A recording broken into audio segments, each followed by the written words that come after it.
The big conviction that I had early on was, Nigeria is a great test bed for Africa and for emerging markets generally. If something can work there, and if you can get something to work there in those conditions, you can get it to work pretty much anywhere. People say, if you can make it in New York, you can make it. That's not true. If you can make it in Lagos, Nigeria, brother, let me tell you, that's a whole other ball game. You are listening to Season 6 of Stable Minded, powered by Rain. Rain helps financial teams build and manage stablecoin-powered card programs. With a single API, Rain lets you issue branded cards and unlock new revenue. With Rain, users can move, store, and spend stablecoins instantly and compliantly in over 150 countries. Join us this season to explore how Visa, Crossmint, Yellow Card, Arculus, and the state of Wyoming are embedding stablecoin flows into their business. You can learn more at rain.xyz. Chris, thanks for joining. How is Chris today? How are you doing? Unstable. That's unlike the coins. I am not pegged to the dollar, so I am constantly fluctuating. Thank you for asking. Where are you currently? Where are you calling in from? Where are you based right now? Traveling around. So I am homeless largely, but do my best to maintain a base. You're traveling and doing a ton of industry events all the time. Give us the overview, maybe. What is Yellow Card from a product standpoint, and where is the team currently? Like, you guys are serving all these different markets around the world. I'd be curious how you lead a team like that. Yeah, I think one of the advantages we have is we started hiring in April of 2020. So as the world was ending and nothing mattered, and, we were all like, everybody was going to die. And so we were forced from day one to be really good at remote. And so, from the beginning, we had to implement a number of tools, a number of processes, et cetera, to keep up with remote work, to keep up with, what people are doing in various parts of the company, various countries, things like that. And so, that's something we've just had to do from the beginning. I think it's a bit ironic because now there's this big push for everybody to go back to the office, but remote work with AI now has it's just gotten so much easier to work remotely and to maintain sort of an overview of everything going on from a remote standpoint. That's awesome. Segue a little bit from there. Something that when I was listening to some of the speeches you've given, interviews you've done, just prepping for this interview, I was blown away by your early entrepreneurial background. You strike me as someone that is always building and creating and open to building value in new ways, like the journey of the Lombardi replica trophies, the Taco Bell Bitcoin exchange era.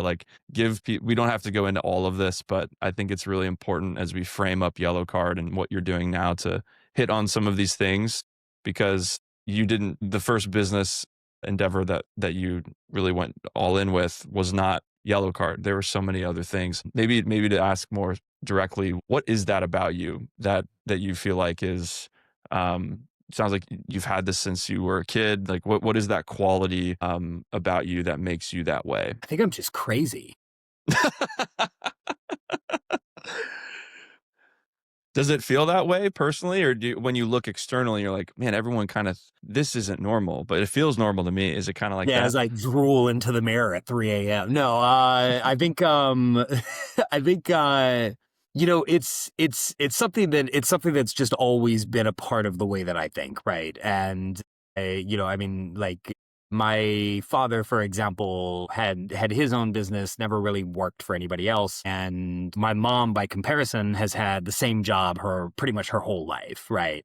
And so I've seen sort of both sides of it, and I've always known that I wanted to do my own thing. I wanted to figure out, different ways of creating value and running a business, doing stuff that, I consider to be fun or, actually enjoy, and not have somebody just breathing over my shoulder the whole time telling me, what I have to do. So, I think in the early days, especially, you never really know what that's going to be. And so, you just kind of try random things and you're, throwing stuff at walls and seeing what sticks. And eventually things start to work, right? And eventually, you start to form more of an idea. And I think one of the big ways, especially early on, that you can tell if something is actually an idea worth pursuing is if other people are willing to pursue it with you. That's, I mean, because everybody has ideas, right? I can tell you like 10 ideas right now that are all really bad and that we shouldn't do. And, you know, like you being like, oh yeah, let's drop everything and go try this. That is, I think, the best sort of external validation that you can get on an idea. But yeah, I mean, I don't know. I mean, I think, you know, for me and for, you know, a lot of the other people that I know that are in a similar position, I mean, just constantly thinking of, you know, stuff, right? Just ideas, things that, you know, things that could work, things that might not work, trying to be innovative, trying to do things that people aren't doing or people aren't thinking the right way about. Yeah. When it came to the moments in the journey where yellow card became more than just an idea, what were those key moments in the early days? Was the Taco Bell story like technically a part of yellow card in the early journey, or what maybe for those who don't know that story, just quickly, that would be helpful. And then what were those key moments of like, oh, they're buying into this, or I know your co-founder has been a huge part of this. Like, what were those key moments early on? Yes, that is pre-yellow card, but Okay. yeah, I mean, so look, I mean, my co-founder is actually the one that got me into the space, right? So, I mean, I got into Bitcoin back in about 2013. Justin, my co-founder, is you know, the guy that would walk around parties just evangelizing the gospel of Bitcoin. He's about 6'7", very sweaty. He'd have, you know, 6 people at a college party, just arms spread wide, sermon on the mounting Bitcoin, Wow. which Drew, as you can imagine, did very well with the ladies back in college. Nothing college girls in 2014 wanted to hear about more than 2 sweaty dudes talking about magic internet money. So basically, you know, Justin got me into the space. By 2015 was just fully down the rabbit hole and, you know, was, I mean, just, you know, all in on this space, right? And, you know, thought this is the best thing ever. This is what I'm doing. We tried a number of things in the States, one of which was we put out ads online that basically said, you know, hey, we have Bitcoin, come meet up with us and give us cash and we'll give you the Bitcoin. And people started responding to the ads. And so we did the only thing that 2 reasonable college students in our position would do, which is every Wednesday at about 7 p.m., you could come to the Taco Bell on Gay Street in Auburn, Alabama. You could find Justin and I eating our Doritos Locos Taco 12-pack and, you know, slap a couple $100 cash on the table and we'd scan your QR code and give you Bitcoin. And I will say that worked perfectly. Taco Bell was the perfect place to do that. This operation would have never flown at a Chick-fil-A. And yeah, we did that for a couple of weeks before realizing, oh man, this is actually working. And so we started calling up friends at, you know, LSU, Yale, Georgia, Alabama, you know, all these, anywhere that we knew somebody from high school. Within 3 more weeks, we had 7 Taco Bells on the Eastern United States, all within college campuses where you could walk in and buy Bitcoin. So that was a very early iteration. We very Who quickly realized that it's a pain. It sucks to manage and it sucks to scale. And so that was when we just hard pivoted to, you know, hey, we should do something that's actually going to work long term. Yeah, who are these people in that moment who were coming into the Taco Bells and looking at getting targeted for these ads? Like, what was the persona of that person? I'd imagine, were they the, you know, the college girls at these parties, or who were the people It was walking just in? all sorority girls, dog. Just, I imagine it probably wasn't. I'm curious if there was no, any no, no, trend no. there. It was, I mean, it was college students. It was pretty much all nerds, dude. I mean, just total nerds, right? And like, I mean, I'm allowed to say that as a total nerd myself. I mean, I was selling Pokemon cards on the internet before that. But it was really But hard at that time to get your hands on Bitcoin yes, in a fast way. I think the correct. exchanges or alternatives at the time they took a while. Was that essentially the game at that point? Is like you guys would go inquire for those amounts in larger quantities, and then you would just kind of distribute those out, almost in like a Exactly. physical ATM at a Taco Bell, but you're a person. The space had not been optimized at this point, right? And I think there were, I mean, this is back when Circle still sold Bitcoin and things like that. There were, you know, there were a number of ways that had popped up to buy it, but the limits were extraordinarily low. I mean, with Circle, I think it was like $300 a week, something like that. And so, I mean, you know, essentially, you know, what we were doing is just, I mean, aggregating across, you know, my account, his account, et cetera, you know, on all these different platforms and just trying to aggregate as much as possible to be able to sell, to somebody that wants to buy, a couple $100, right? As opposed to, $300 a week or something like that, right? So this was, I mean, look, obviously, like this would not work today, right? Coinbase and these platforms have gotten really good, especially for your average consumer in the US. Back in like 2015, 2016, I mean, these platforms just weren't optimized yet. Yeah. So that was obviously very early. Give us a sense of, going back a little bit to the key moments where it felt like, I've done a lot of these businesses. I've been in a lot of these relationships throughout my life where I've had ideas and I've pitched people that matter to me, that I trust on them. What were some of those moments early on where you felt like, oh, this yellow card thing, or this, I don't know if you even had a name for it, like this is a really compelling problem, and um, maybe maybe a couple stages of, you guys have raised a ton of money. You've had moments in this journey where I'd imagine it's like, oh my gosh, like we just up leveled. Like when were those moments in your early days, would you say? Yeah, I mean, I think the oh shit moment, it came a little bit later. So, we started out, we launched in June of 2019 in Nigeria. We're building, we're getting customers, we're getting sort of initial traction, all of that. I'm vagabonding my way around, setting up operations and bank accounts and things like that in various countries. And I think the big crap, we're a real business now. That moment came during COVID. So April and May of 2020. So I guess for context, right, leading up to COVID, we'd set up a bunch of accounts and entities and things like that in a number of countries, right? Requiring you physically to go fly into these places, like what was the process of that like? Like I know there was like a one-way ticket kind of full send approach with a lot of this, but what was the process of getting these accounts actually set up? Because I think that in some ways your approach in that to just do it and vagabond throughout the continent, in some ways I'd be curious if you agree, it's in many ways the defensibility early on of you just putting in that work and rolling up your sleeves, because that's not easy to do, I'd imagine. Yeah, it goes back to the crazy part that we talked about earlier, right? But no, I mean, I think, after Nigeria, we made enough money to get a plane ticket down to South Africa. I, went to South Africa, got set up there, took a bus up to Botswana, set up there, got some guy to drive me to Zimbabwe and Zambia, got things set up there. Made it up to Ethiopia, right? Kenya, Uganda, etc. I mean, just vagabonded around, right? I mean, I was sleeping on couches with chickens and just wherever we could stay for, less than like $10 a night. Was it just you And personally, or did you and it your was just co-founder me. were? Oh my goodness. What was that like? I mean, I know I'm kind of throwing you around with all these questions, but like there's so much here. In that moment, you're sleeping with chickens, you're in who knows where parts of Africa. This hasn't really played out yet.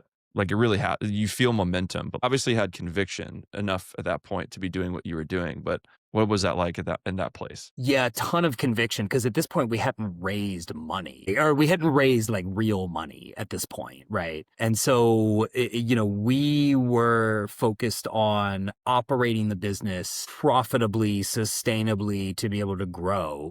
And it was working, right? In whatever small way it was working. And so just started building that out. And I think the big conviction that I had early on was, Nigeria is a great test bed for Africa and for emerging markets generally. If something can work there, and if you can get something to work there in those conditions, you can get it to work pretty much anywhere. Right? Like people say, oh, if you can make it in New York, you can make it. That's not true.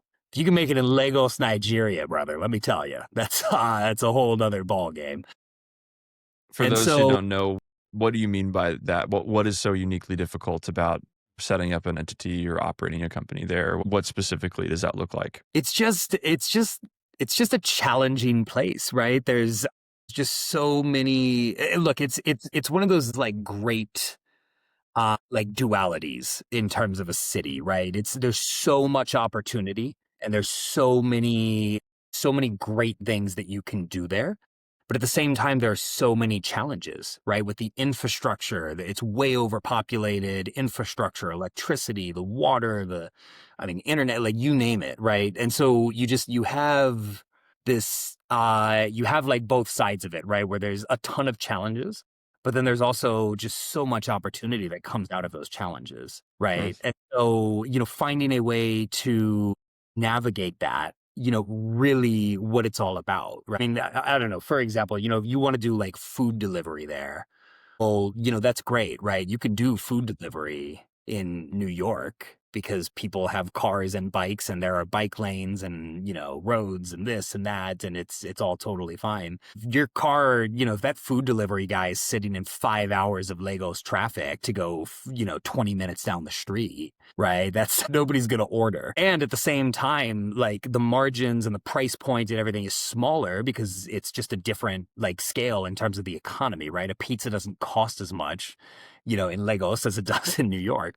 And so it's just, again, it's the challenge of how do you do more with less, right, in these markets? And if you can do it right, then you can be extremely successful. These are great markets to operate in if you're willing to put up with the challenges and the pain, the heartache of, some of the sort of legacy issues. Yeah. And this was a like a beachhead market or a founding market for you guys that you really built around. What was I know I asked you about those, like the oh shit moments, like maybe finish that thought track. And I'd love to, this is my fault. This is all me.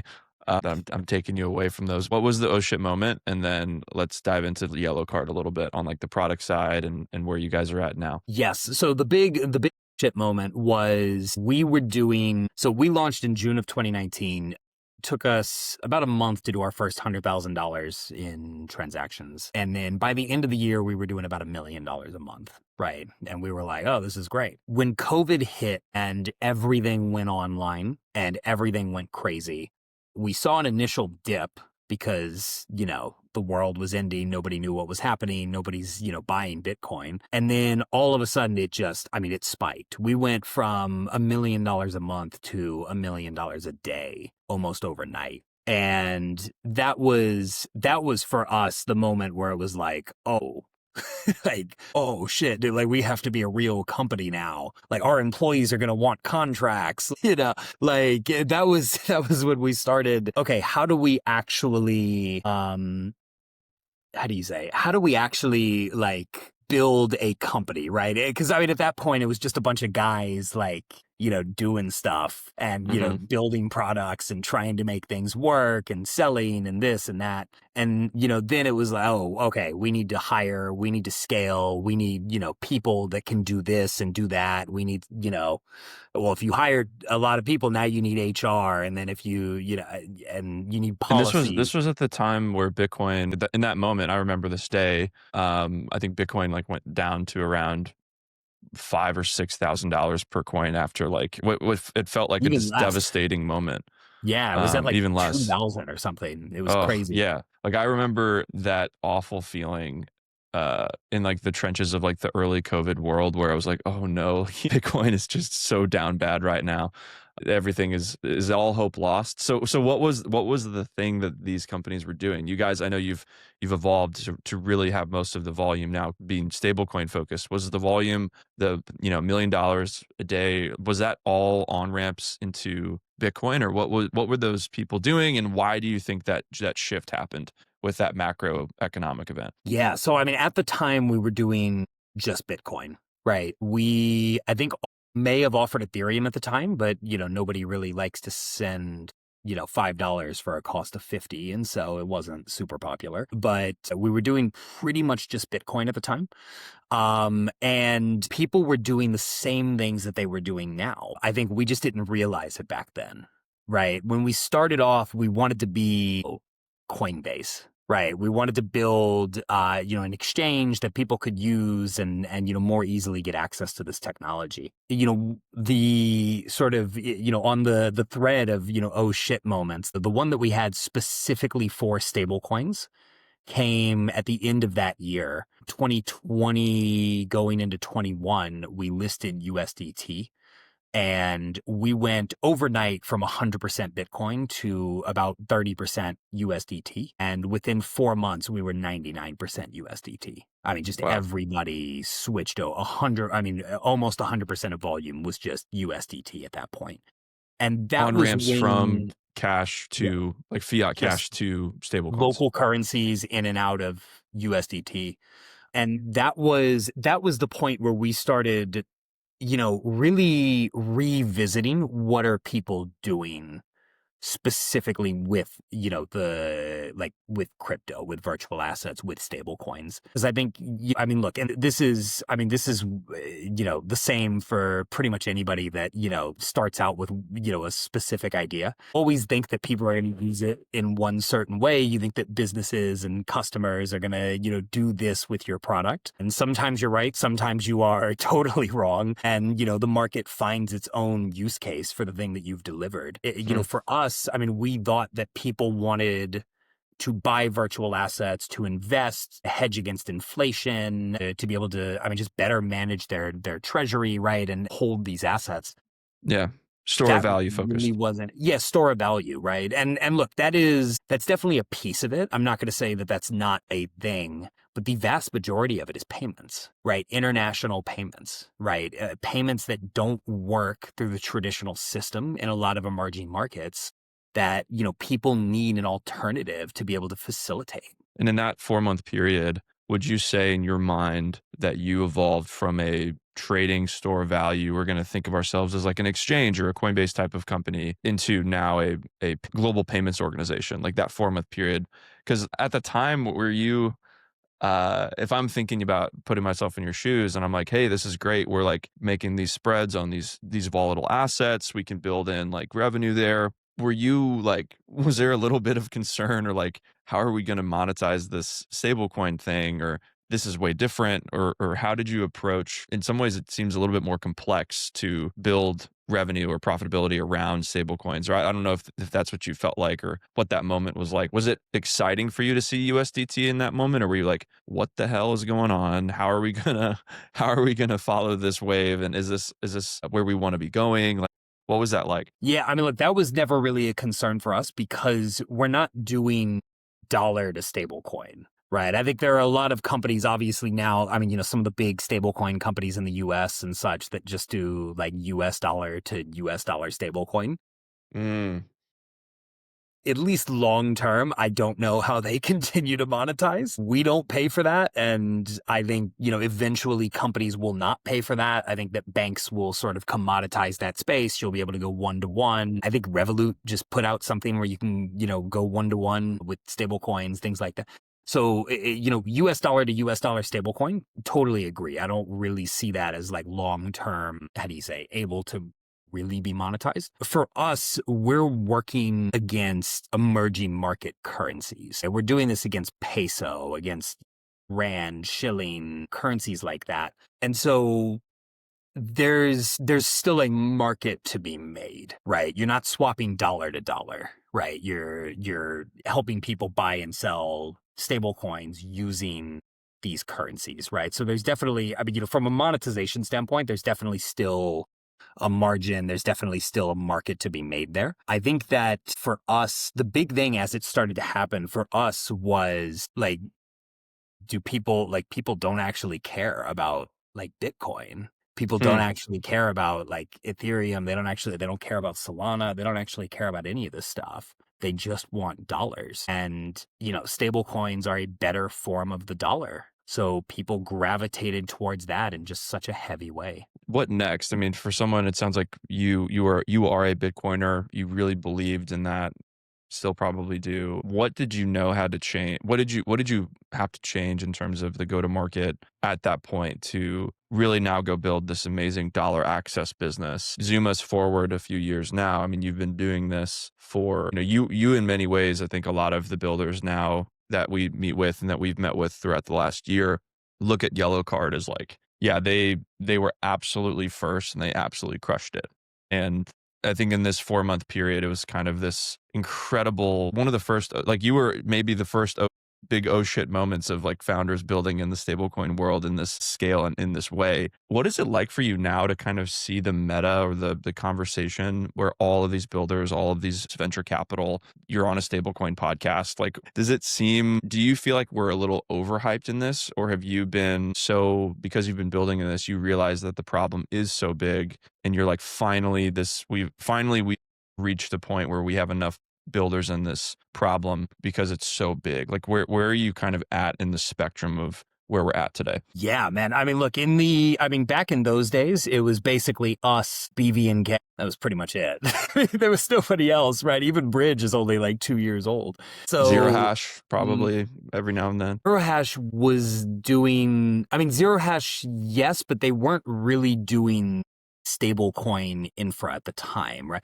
I think there's a number of companies that have like hard pivoted into stablecoins as like the space has demanded it. Zero Hash was doing more, at least if I remember correctly, they were doing at the time, like they had all the MTLs and stuff like that, and they were helping companies, set up to be able to trade in the US, right? Now they're crushing it and, doing, full like stablecoin infra for banks. And obviously, it seems like they're going to have a nice, nice return on that and all that. And so, yeah, at the time there were nobody else really doing it. And look, to answer your question, I thought this is exactly where we would get because we saw it. And look, the reason that we got in at the time that we did is because we're in markets that actually need this technology, right? And so we got to see it early. If you're focused on the US and Europe, you didn't see it early because there was just no, like, who the hell needs this in the US, right? Like, my bank works fine. Like, if I need to send money to Europe, I'm using JP Morgan. I'm not converting it to USDC, moving USDC, liquidating for euro, paying bips on both sides. Like, I'm not doing any of that, right? And so, like, the infrastructure in the US and places like that works largely fine. In these other parts of the world, it just doesn't work. And people can't, and businesses especially, cannot do what they need to do at scale. So stablecoins really are the first technology that solved that problem for so many people and businesses. And we got to see that early. And look, even if you look at like BVNK and some of these other, they have a South African background. Again, like, I think that like the people in these emerging markets just saw it so much earlier. I always knew that this is where we would be, that there would be this whole industry around it, that, there would be a podcast about it and this and that. I just thought it would be like 20 years from now. Wow. So, I never expected it to take off at the pace that it has taken off. I never had a doubt that, like, eventually people would never make an international wire again and Swift would, either adapt or die, probably die. And, like, I never had a doubt about any of that. But if you asked me, a year and a half ago, before the election, before the bridge acquisition, all of that, where are stablecoins going to be in a year? I definitely would not have said, they're going to be bigger than Visa and MasterCard. They're going to be, doing everything that we've seen in the last few years in the space. Yellow card today, I'm realizing that we haven't really described what it is, unfortunately, yet. We're like 30 minutes in, and that's on me. Give the high-level overview of the last couple of years, especially of the core focus of the product, the core use cases it serves. And then as we sit here in this moment of we would have never imagined that we'd be here, I'd love to understand what you're thinking through currently as you build what's next. But maybe we start with what Yellow Card is doing today as you would describe it to, an investor or a customer. Give us the high level overview for someone who's still mad that I haven't asked you this 30 minutes ago. Yes. So, super high level. So we are the largest licensed stablecoin payments infrastructure provider for emerging markets. So we work across Africa, parts of Southeast Asia, South America, Middle East, basically anywhere in the world my mom doesn't want me going. And we serve large banks, large financial institutions, large corporates, helping provide them with the infrastructure to utilize stablecoins to get into the space and to do so in a way that's directly connected to the markets that they care about. right, to emerging markets. And so for large companies, right, the Visas, PayPals, large telcos, large banks, large money transfer companies, et cetera, that need to make these payments into emerging markets, that need to be able to move money in and out of emerging markets. That's specifically what we do. So it's providing that infrastructure, but then also connecting it in to the bank rails, to the local payment rails across these regions that enable these companies to use stablecoins and actually make things more efficient globally for themselves. What has been the hardest part about doing that well? Like in the process of standing those is it the licensing? Is it the product? Is it the sales side? Like what has been the most difficult part of being successful in that journey the last few years since the oh shit moment where you're like, oh my gosh, we're a stablecoin company, we're a payments company. What would you say has been the fight for the business that you've been on to make it really successful? Yeah, I mean, look, all of those things have been problems at various points, obviously. And, everything is, it's always a battle, right? To do more from like a sales perspective, from a product perspective, things like that. A lot of that has gotten much easier, right? Look, I mean, when you look at it from a sales perspective, I tell people this. I mean, 2.5 years ago, there were companies that wouldn't take a phone call from me that now, since the election, since Genius, they're the ones reaching out to us and, hey, how do we get started? How do we, access these rails? How do we do this? How do we do that? And so, I mean, the space has just come such a long way in such a short amount of time, right? And so it's, from a sales perspective and all of that, not as much of an issue anymore. Frankly, I mean, look, the hardest thing with building a business like this is the fiat, right? It's not, I mean, like stablecoins are easy, right? Like it's open tech. I'm not saying it's not the easiest thing in the world to build yourself, right? There's still a lot of nuances and considerations and all of that. But like compared to the fiat, it's so much easier, man. Because it's just building, right? Like you just have to build it. Fiat, you have to get permission, man. It's such a different ball game. And depending on the country around the world, different countries have all these different regulations about the way that they want their banks interacting with this space. We'll say historically, dollars has been the most challenging. Obviously, like choke point and all this stuff that happened in the US made things extremely challenging. I mean, we had been working with just crappy banks for a while, and it's only recently that we've really been able to upgrade from like a US dollar standpoint to work with, better banks and sort of, real institutional banks in, various countries around the world, making sure that you're working with the right banks, making sure that you have enough redundancy because banks don't always work, right? Especially, in emerging markets. Banks have downtime. It's not as much a thing in the US, but it is a thing in the rest of the world. Banks have downtime. Alternative payment methods have downtime, and building in enough redundancy on fiat to make sure that if I need to pay Drew, 1,000 peso, 1,000 shilling, 1,000 pulo, whatever, that payment actually gets to you, in real time, on time. It's a challenge. I mean, in some countries, we have to have, 6+ banks to make sure that a single payment can go through, because you never know which one of them is going to be down. And so that is much more of a challenge than the stablecoin side. Banks are also not known for having the best tech. It's not always the easiest thing to tie into and to implement. Would you say this is the core thing that's made the business really this issue? I mean, it is annoying and it is hard, but all of those different things like surviving choke point in the US, coming out the other side and still having life in your lungs, and going into these really banks that have incredibly outdated systems and markets that are super misunderstood. And would you say these issues are the sort of the defining things about the company that have allowed it to remain successful, like these specifically? Yeah, 100%. I mean, I think that like the willingness to keep fighting on the fiat side is the most important thing. There are a lot of companies that have given up. There are a lot of companies that have tried to replicate the network that we have outside of the US that haven't been able to do it. There was one that famously raised, I think, like $30 million from, and never even launched a product. They weren't Wow. able to they weren't able to properly build the infrastructure in the markets that they were trying to go into that, we've had for a number of years, right? And so, I mean, it's not that nobody else has come up or tried or anything like that. It's that they just haven't been able to replicate that same level of consistency that we've been able to bring over, X many years. Yeah.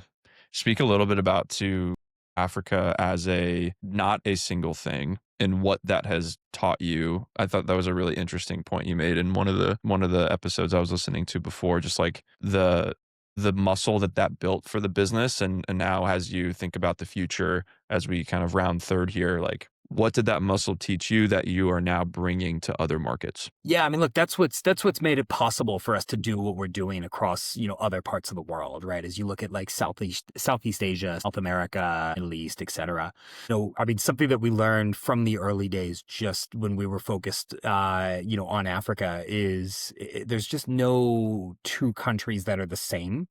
And so, what we've been able to do over the course of many years is put together a playbook on, this is what we need to do, right? We need to get bank accounts. We need to get, an entity. We need to get, some sort of contact with the central bank. We need this, we need that. But then just never really hard coding how that gets done, because it's just so different in different countries, right? And the different countries have different ways of doing business and working and all of that. And so I think, that's one of the big things that we learned very early on, right? In Nigeria and Botswana have about as much in common as Italy and China, right? And people see them as similar because people see Africa as like a monolith. And I think it's the same for a lot of other regions, right? People see South America largely as a monolith. People see the Middle East as sort of a monolith. These regions, these countries are very different, right?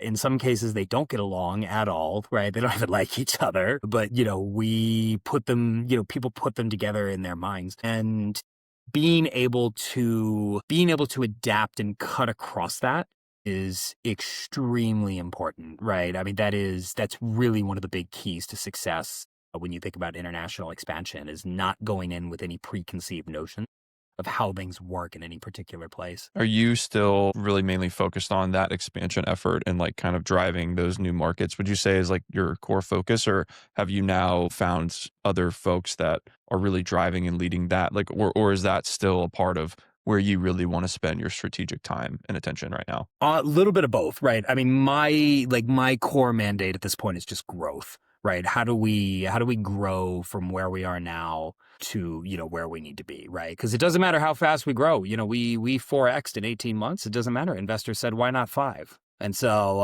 we're back to the drawing board, baby. Let's, so we're staying at it. And so, no, I mean, I think, my core focus is just on that growth, right? And wherever we see the potential for growth, that's where I'm focusing my time. I think, right now it's been on certain segments of customers, right? We see a lot of growth coming from like East Asian customers and companies like that. And so I focus my time sort of wherever we see the most potential for growth. We do have a team internally though that is focused solely on just like the geographical footprint, right? How do we Sure. make sure that we have more rails in more places, more accounts, more redundancy, all of that, right? So that's something that we're constantly working on, is how do we get into more emerging markets? How do we get into more countries that people aren't thinking about? And then at the same time, how do we go find the companies that need help in those countries? Yeah.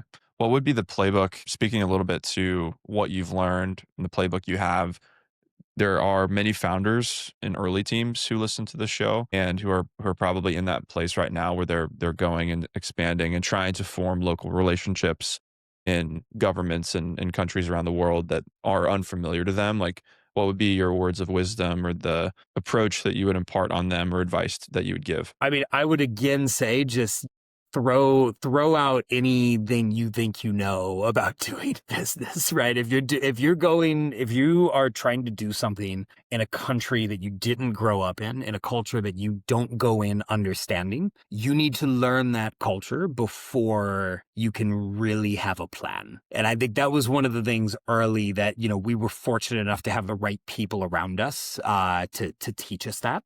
But until you understand how things work in a certain country, you're just not going to be able to actually make those relationships, to build those relationships, to get what you need to get from like an access standpoint. So I think like focus. Look, go in, network, do all of that. It's all about who you know, not what you know, all the basics, right? But yeah, focus not just on meeting people, but also on understanding how people behave, how people act, how people do business in those different parts of the world, to try to get a better sense of, what's real, what's not, what do you need to do, what are you not supposed to do, all of that. Do you have an example maybe of one country or one market where that specifically can come to life, like how this country does business in your experience that you didn't expect, or a story that could kind of make that come to life a little bit? I'd imagine there are probably many of those moments, but anything come to mind of like, oh, wow, I didn't realize this until I was in that room or in that conversation, and this is what I learned. Yeah, there's there's a You lot have to of go to this examples. local pub. I'm to trying to get think of things what done. would be good for a podcast. Look, I think one example that I can give that is just a little bit more stark, but like took a little while for us to realize in the early days. Nigerians are very direct, right? Very direct, right? I don't know if you know any Nigerians, but they will tell you what's on their mind at all times, right? They do not hold anything back. Somewhere like Ghana, on the other hand, somewhere like Botswana, just other countries, even in the same region, never mind the same continent, people act very differently, right? And somebody might be nice to your face, but there's something wrong, and they're not going to tell you what it is, because you have to approach them about it, right? They're not, they shouldn't be the one that's expected to tell you what you did wrong. You need to come forward and apologize or talk to them or this or that. And there's just so many examples of that where, and look, it's no different than like if you're in the US where, in the South, people are, really nice and then they'll talk shit behind your back. Whereas in, New York, they'll just spit on you, right? And so, it's really no different than that. But like navigating that and making sure that you understand those nuances across the board is critical. When you think about the future growth, investors are excited for that. What do you mentioned a little bit about like East Asian markets, and is it for you when you think about the next 1 to 3 years playbook that you've been implementing around growth and new markets and taking a really thoughtful and catered approach to each? Is that still like, there are way more markets that we're not in and we're just going to keep doing that? Or does it feel like, are there new things on the horizon in your mind, or new playbooks or new ways of doing things that you think are going to help you achieve that goal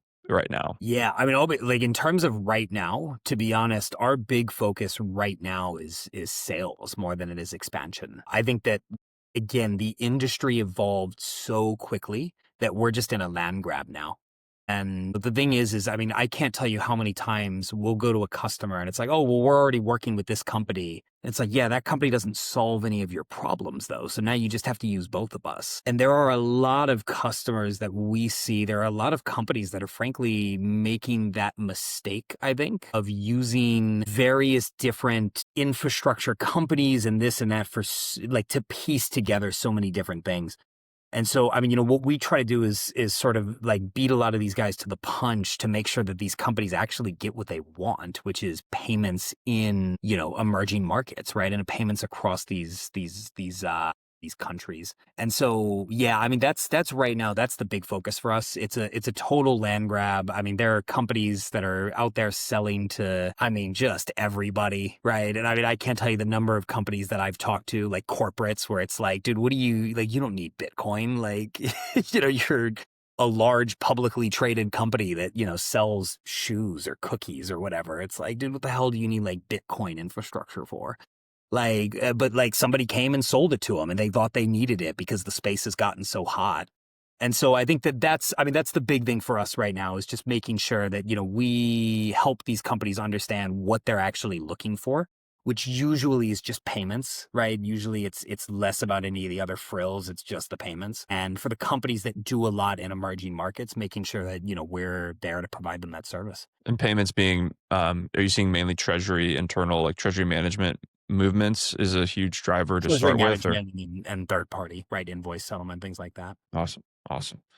Well, Chris, thanks for bringing us into that journey. Thanks for joining us. It's an exciting time to be in your shoes and your vantage point. I know this is kind of a deeper question, but like the idea of life's work, is this a company that we've mentioned Coinbase a little bit? Like, I think if you were to ask Brian, like maybe you have, like, is this like the life's work that you're going to really put your flag in the ground and just do very, very long term? Like, does Yellow Card feel like that to you? Are you, I don't know what the alternative would be, but like thinking about the next strategic chapter and open-minded to what that could be. Yeah, well, look, with the places I go and the food I eat, my life expectancy is a lot shorter than most. And so I think, this has got to be the one, baby. We got to make this work. Love it, man. All right.